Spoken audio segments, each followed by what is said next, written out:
Sometimes love asks us to be brave.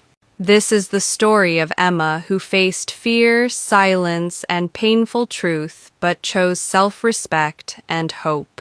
My name is Emma Collins. I was 28 years old when I met Noah Wright, the man I believed was my destiny.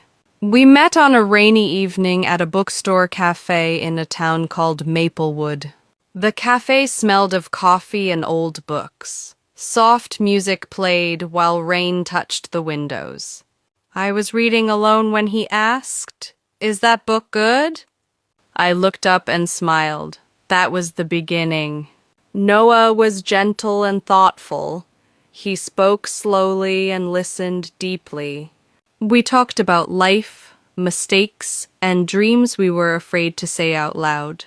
When I left the cafe, my heart felt lighter than it had in years. He texted me the same night. "I enjoyed today," he wrote. "So did I replied. We started meeting often. Morning walks, late dinners, quiet talks under streetlights. With him, I felt seen. One evening by the seaside, Noah held my hands. "Emma," he said, "life feels right with you. Will you marry me?" I said yes without hesitation. Our wedding was simple. White flowers, warm smiles, and hope in my heart. I believed love was enough. But after marriage, silence slowly entered our home. Noah's sister, Rachel, lived with us.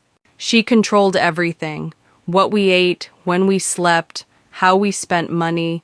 "She's family," Noah said whenever I complained. "Please understand." Rachel often ignored me. When she spoke, her words were sharp. "You should be grateful," she said once. "Not everyone deserves my brother."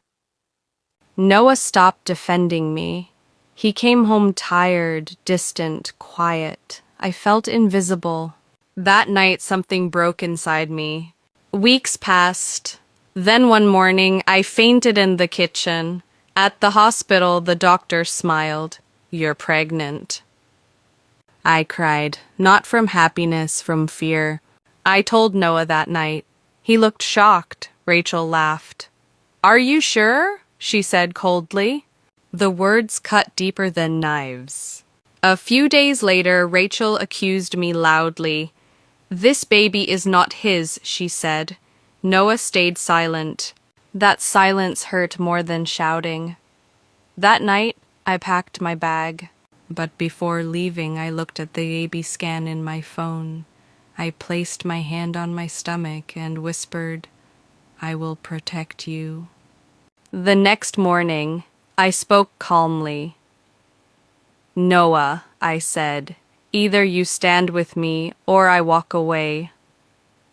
For the first time, he looked afraid. He chose me.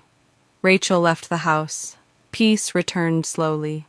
Noah changed. He attended doctor visits. He listened. He apologized. Months later, our daughter was born. Noah cried, holding her. "You made me better," he said. 1 year later, Rachel called. Her voice was soft. "I was wrong," she said. "Can I see her?"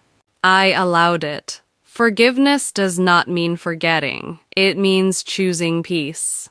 And from this story, we learn that love without respect is not love. Family should never break you to feel powerful. True empowerment is knowing your worth and choosing courage over fear.